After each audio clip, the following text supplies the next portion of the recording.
किन आवश्यकताओं की पूर्ति के लिए सुई धागे का आविष्कार हुआ होगा। ये प्रश्न मैं आपकी क्लास 10th की हिंदी से ले रहा हूँ।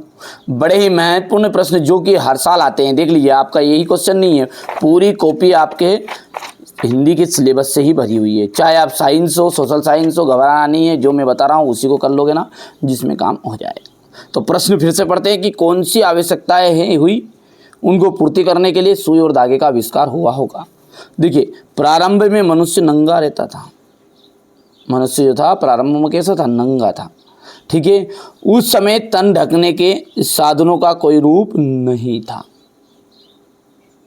जैसा कि आप जानते हैं, आदि मानव कोई कपड़े नहीं पहनते थे। ठीक है, तो प्रारंभ में मनुष्य नंगा रहता था। उस समय तन ढकने के साधनों का कोई रूप नहीं था।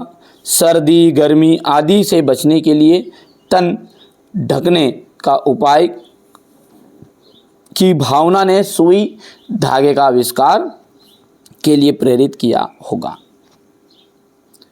सर्दी गर्मी आदि को वैसे बचने के लिए, हम शरीर ढकने के लिए, तन मतलब शरीर को ढकने के उपाय के लिए ही सुई और धागे का आविष्कार हुआ होगा, ये बोल रहा है। आगे बढ़ते हैं। धूप, ठंड, कोहरे आदि से बचने के लिए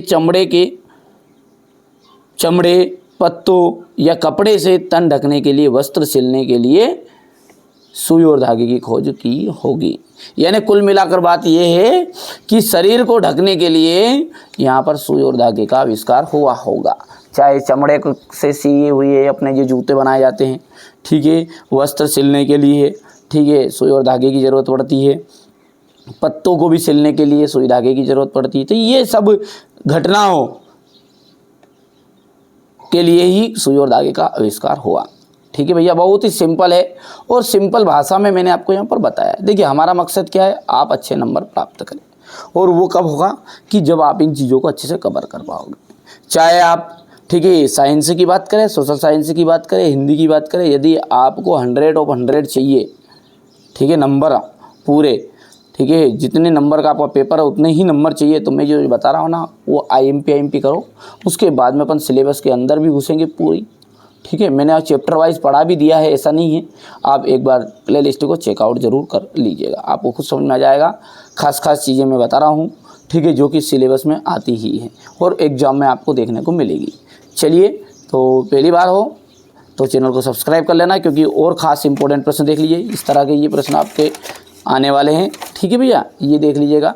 ठीक है भैया, आप तो अच्छे से तैयारी करो बस। चलिए, तो मिलते हैं अगले वीडियो में।